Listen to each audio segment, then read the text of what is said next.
Hi, good morning, afternoon, and evening to all of our attendees. Can everybody hear me? Yes. We could just in the chat. Yes. Thank you so much. Thank you, thank you, thank you. All right, perfect. Okay, so we'll get started now. Thank you so much for letting me know in the chat that you can hear me. Thank you, Dr. Ryan, and thank you, Dr. Zane. All right, so we'll get started with our webinar. And thank you so much once again for everybody who's in attendance. Today, we have two very distinguished speakers here in our webinar. First, we have Dr. Jason Ryan.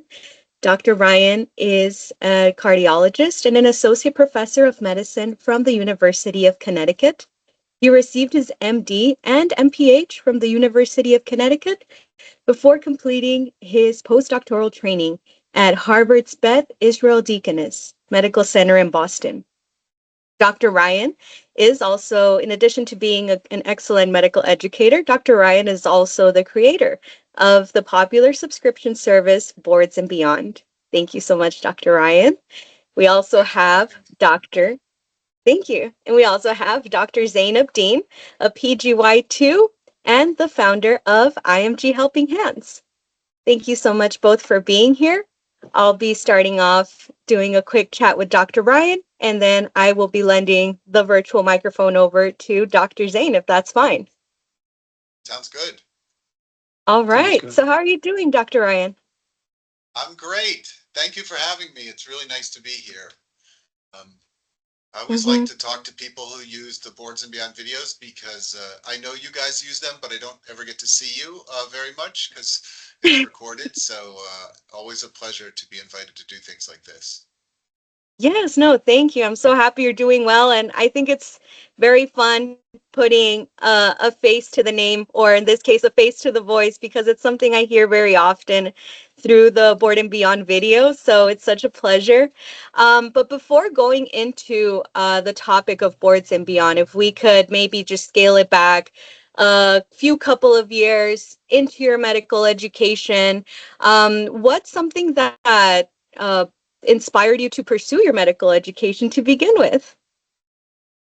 Yeah, great question. I went to college in Pennsylvania in the U.S. And I studied chemical engineering. My father's a chemist, and I sort of had an interest in that from hearing him talk about it. And then I got a job after college at a company that made plastics, and it was a good job, and I could have stayed there for a long time, but the work was very isolated, cubicle type of work, and I sort of longed for something more dramatic and interactive with people. And I had had friends in college who went to medical school, so I started thinking about it, and I decided to. I needed to take a biology course, and I took that. And I took the MCAT, and I got into UConn. So that's how I got from college to medical school. And then really the biggest thing in medical school was I didn't know what a cardiologist did when I started medical school. I really didn't understand the specialty. But in my third year, I was assigned to spend half a day a week in the clinic of cardiology during one of my rotations. And that was the first time I really saw what the specialty was like. It was a great mix of old-fashioned medicine, like taking a history and doing a physical exam, with high-tech medicine like echocardiograms and angiograms and EKGs. So I just found it like a really cool mix of high acuity disease. Stakes are high. I liked that. And after that, I just kept comparing everything to cardiology, and it won in the end. Wow, no, that's amazing. And what were some of were there any challenges that you experienced throughout your medical education, if any? And I think I had the usual challenges now that I've been on the other side as a faculty member. I definitely had imposter syndrome. I worried I was the only one who didn't understand the brain stem and the only one that couldn't remember all the gram-positive bacteria and things like that. Because I had an engineering background and I hadn't been pre-med, so I didn't take anatomy and physiology in college. So, a part of me always worried that, oh, everyone else knows this and I don't because I have this goofy engineering background that not a lot of medical students have. So I had all those usual doubts. Luckily, none of them were ever insurmountable, and I never had a crisis or anything like that. But I think it's really normal to go through medical education. There's just so much to know that you'll never know everything. And then there can be this sense that everyone else knows it but me, and I can tell you with 100% certainty that's not correct. Wow. So just really having that security in the process, embracing the process really is kind of what relieved those struggles or that imposter syndrome, correct? I think so. I mean, there's no easy way around it. You know, you just have to put your head down and keep working. There will be setbacks. I had exams I performed poorly on. I had rotations where I didn't click with my preceptor like I wanted to. I applied for places to go to residency where I didn't get an interview. You know, so these things happen. And you know, it's all about just like rolling with it and keeping on, keeping on. Wow. And something that really stuck out to me was the fact that you mentioned the traditional nature of being a cardiologist or the traditional nature of being a physician. I do recall, if I believe, your grandmother or a family member was also a physician as well, and so was that kind of reminiscent of her practices and possibly what might have influenced your choice in cardiology as well? Maybe a little bit. Yeah, there's only one other physician, MD physician type person in my family. That was my grandmother on my father's side. And she was a small town internist in a town in Virginia. Back in the days when doctors had to know everything, she couldn't look anything up. It took too long. You know, she had to know everything. And she had to do everything from stitching up lacerations to prescribing pill. In fact, when she sent someone to the emergency room at the hospital, there's no doctor there. She had to drive down and meet them at the emergency room and work them up in Wow. the emergency room. And if she admitted them to the hospital, she had to go to the hospital each day and see him. So I don't know how much she influenced me to go into medicine, but I definitely have thought about her a lot along the way and thought about how like so much of what we do is built on that model. You know, we have this model where the doctor needs to know everything. And now we're in a world where it's really impossible for the doctor to know everything. There's too much information, but still a lot of things like step exams and other parts of medicine, there's this sort of feeling that if you're good, you're going to know everything. And a lot of the teaching I do with students, I try to remind them it's okay to not know everything. You know, it's not about knowing everything. It's about how you handle not knowing everything. What do you do when you're faced with a situation where you don't know? How do you handle it when your preceptor asks you a question that you don't have the answer to? You know, these are the things that really, in the modern era, defined good students and good trainees. It's not that they know everything. It's that they are okay not knowing everything and they know how to handle it and look things up and deal with it. Wow, wow. Okay. And so in those not knowings, and with the journeys that medical students have to go through, as you mentioned, what would you say would be some of the more common challenges that they are also approaching, or some of the more common mistakes that students are making either throughout their medical education or as they're preparing for their board exams? Sure. The board exams is a separate thing, which we can definitely talk about, you know, tips to prepare for that. In real life and sort of being on the wards or in the clinic with your attendings, you know, I think the biggest mistake students make, and I made this myself, so I get it, but you know, trying to hide what you don't know. So, Mm. you know, oh, tell me why your patient's on warfarin and you don't know. Oh, I think maybe he might have AFib, or maybe there was this like, you're better off just saying, you know, I don't know that, but I'll find that out. It'll just take me a second. I've got all the information, you know, right here in the chart, and I'm going to look it up and I'll let you know. And then the next day, you know it again and you haven't forgotten. So I think that what you just want to be, you don't want to feel that pressure to be perfect to the point where you're, you know, clearly ashamed and hiding your imperfections. It's totally okay. I guarantee you, every trainee will encounter a situation where they don't know something that whether it's something complicated like the antibiotic to use for Lyme disease, or whether it's something basic like did you ask the patient their allergies, you know, all those things have been forgotten by a bazillion trainees before you. There's nothing wrong with it, and how you're judged will be much more on how you handle it than on the fact that you didn't know something off the top of your head. So this is always my biggest piece of advice to students, residents, it's just it's okay to not know things. You know, just handle it well. You know, handle it like what would a really good doctor do, who's chief of everything? If someone asks them something they don't know, hopefully they would have the confidence to say, you know, I don't know that, but I know where to get the answer, and I'll have it in a second for you. Got it. Got it. And so I think it's very good to maintain that intuitive nature, that curiosity, but that vulnerability. That's really what you would say would make that standout student then, correct? Yeah, I think so. I mean, it really, sometimes not knowing something is the hugest opportunity to stand out, if you handle it really well. I've Yeah. definitely Mhm. had students I've advised who, have told me they made a mistake on a rotation, but they ended up getting a really strong evaluation. And sometimes the evaluation even mentions, took feedback well, responded quickly to what I told them to work on. So these you can still perform really well, even if you don't have the answer to every single question and know what to do in every situation, which really no one can. Wow. No, I think that's very good to know. And those are very insightful words because, going through medical school, you think, like you said, you think you have to know everything. You have to be perfect. Everything has to be up here, but being realistic and honest, I think is very, very reassuring. And regarding the steps and the boards, going into that angle now, how would you say maybe students might be approaching the boards? Whether they're approaching it correctly, incorrectly, or how they can improve on their approach with the board study. Yeah, good question. I'm going to share, I'll find it for you, but I wrote an article on this, which I'll share with you. It's on the Boards and Beyond website. But so Mhm. the key to preparing for the steps is you first have to have a foundation. Really, I mean, the key is practice questions. And a huge benefit your generation has over mine is I had almost no access to practice questions. I studied for step one, I had 3 weeks, and I read Robbins' pathology textbook to myself and wrote out little study guides to remind myself of facts. But I had no Q bank like UWorld or the MBME or AMBOSS or anything to go to find high quality practice questions. So your generation is very fortunate that you have access to more practice questions than you can ever do.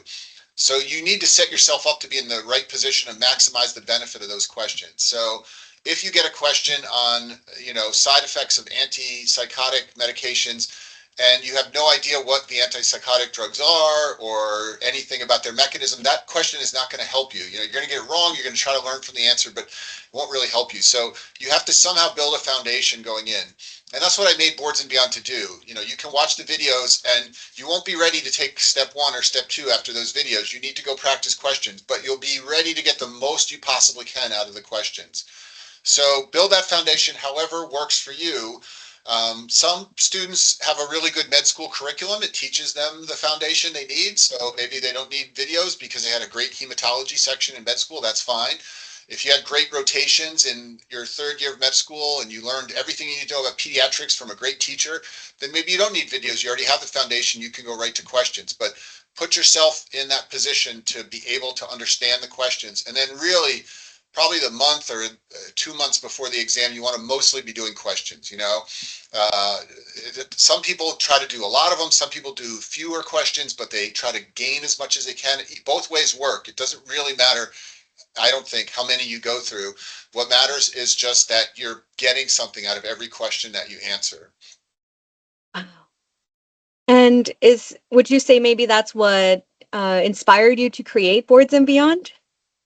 I think so. I mean, I always like to teach, and my students Mhm. had told me that they thought I should record my teaching. At the time I started Boards and Beyond, Pathoma had just come Mhm. out. And so students told me, they said, oh, you should make your lectures like the Pathoma guy does. And Hussar Satane is a terrific teacher. And I really like his style. It reminds me of my own style. We both like to break things down into simple, easy to understand language and keep the teaching focused on what you need to know and not go too far into the weeds. So, I said if I'd been in medical school, I would have loved to have had a 25-minute video on, nephrotic syndrome that I could just go back to whenever I forgot what nephrotic syndrome was, which happened all the time in training med school, because you learn it's a really rare condition and you learn it and then 2 months later you've forgotten what it is. And so I tried to make the videos like that, this sort of library of information that you could go to whenever you need to learn a topic. Wow, no, that's amazing. I've gone through, I'll be honest, I have gone through quite a bit of the videos, quite a bit of the library. It is such an extensive video library. How do you manage to, well, before asking management of boards, did you ever expect it to explode to what it is today? Oh, it was a really nice surprise. So, Mhm. so I got the idea to make a website and, have a subscription model. And I asked a few programming companies how much it would cost to build it. And it ended up costing about $25,000 just to build the initial website in 2014. And I was a new attending, I had kids. So this was a big chunk of savings. But, we thought it was worth doing. And so I built it, launched it with just cardiology videos. And for a long time, nobody bought it. I was giving away free access to let people try it out. And the good news was I was seeing the views were going up on the video, so that made me feel good, even though no one was buying it. So then I just kept I got requests. Can you make more than just cardiology? Can you make some renal videos? Can you make pulmonary? And I taught these subjects as students, so I started making those topics. And it took about over a year to just earn back the initial investment to build the site. I remember I was so happy because if the website fell apart tomorrow, at least I had made back the money I spent building it. And then really, it was a labor of love for the first 3 years or so. It cost money to maintain a website and stream videos over the cloud, and the money I was making was small. It was mostly a wash. But somewhere around 2017 or so, it finally had enough videos. It probably had 5 or 6 sections, and there was word of mouth was out there that it was helpful.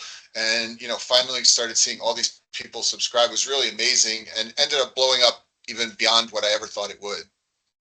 Wow, my goodness. So it was initially intended to be a cardiology-based video service. That was sort of the idea, yeah. And then I real, because kind of like Pathoma was pathology, and I thought I'd make this cardiology website. Um, but cardiology is just one section, and people kept asking for more, and I had taught more, so I had slides. One good thing was I was a chief resident in my internal medicine residency in Boston, so I had all these talks I'd put together as chief on, hypercalcemia, renal failure, adrenal insufficiency. So I had all these slides. So once I had the website built, I sort of said, you know what, I'm going to just start making more videos in these other topics, and it worked out. Wow, wow. And did you ever integrate any of the initial videos you had as a chief resident into, or is that essentially how it started and it just developed from there? Yeah, oh, I didn't have videos as chief resident, but I had PowerPoint slides. Like we used to go in the Ah, conference room and I'd give a talk on mhm. something. So I used those slides as the basis for, the videos in the beginning. Got it, got it. Wow. And now that it's branched out into areas beyond cardiology, how do you go about managing those subjects, if you don't mind me asking, Dr. Ryan? Sure. Yeah, it's not easy. So, in the beginning, when it was just me running the company, I bugged a lot of friends of mine for help. I said, "Hey, I made these slides on, thyroid disease. Did I get this right? Did I miss anything?" Um, that was a lot of work. Now, as you may know, 2 years ago, I sold Boards and Beyond to McGraw-Hill. I work for them as a consultant.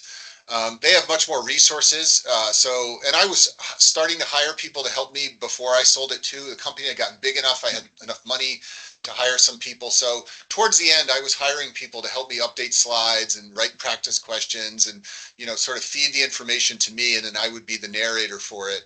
And that's still sort of what's going on. But it's now it's become a big thing to maintain all the content and update all the content. Oh, wow.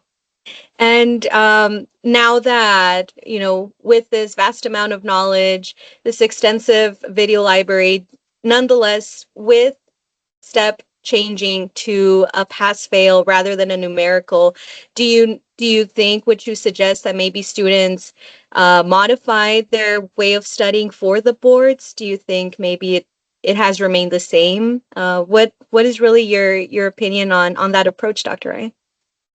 Yeah. So before, when the test was scored, it had really gotten out of control. People were starting to do UWorld on their first day of med school when the test was 2 years away. And that was because your score on that test determined your fate for your career. If you got a high score, you could go into orthopedic surgery or dermatology. If you got a low score, you might be lucky to match it all into any specialty. So the score was so important that people were probably overstudying just to pass. But then it became pass fail, and I think people started understudying because it's still an enormous amount of information to learn. I think it takes on the order of 6 months to get ready for this test. So, medical schools were telling students, well, now it's pass fail. You can just study for, 4 weeks and then take it. And students were failing, or were deferring their test date because they knew if they took it on the date it was scheduled, they were going to fail. So I still think it's a really hard test. It's probably the hardest standardized test in existence, I think. No offense to the lawyers, but I think it's harder than the bar exam and engineering exams and the LSAT and things like this. It's just got such a massive quantity of information. And because it's closed book, you have to have it memorized. If you know that a disorder is caused by a genetic mutation, that's not enough. The answer choices will be 5 genetic mutations, and you have to know which one exactly it is. So I still think it requires a lot of preparation to make sure you're comfortably in that passing zone on the day you go in to take the test. Got it. Wow. So even though it's pass fail, it's not numerically graded, it's still not a good test to undermine. No, it's just got so much information on it, that if you just say, oh, I'll study for a few weeks and take it, like you can easily fail, not because you're not smart enough, not because you're not going to be a good doctor, but just because you didn't put in the hours required to sort of get all the information straight in your mind and have it there at your fingertips to answer the questions. Got it. Wow.